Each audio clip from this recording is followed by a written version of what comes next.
Hi guys, pagkatapos ng cross guys, ito naman ang ginawa ko, ang festive flowers guys.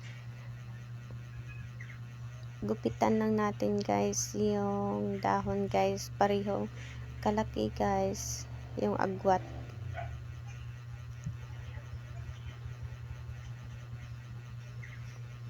Ganyan lang guys, kadali. Simple lang guys, pero maganda guys.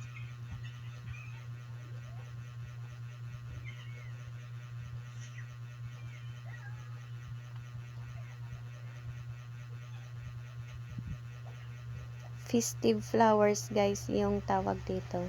Simple lang ito guys, pero maganda ito guys, i-display kahit saan guys. Ang ganda tingnan guys.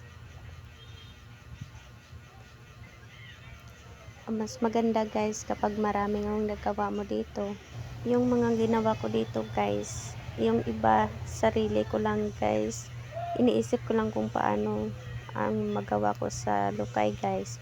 Yung iba guys na panood ko minsan kahit sa YouTube noon at saka Facebook guys.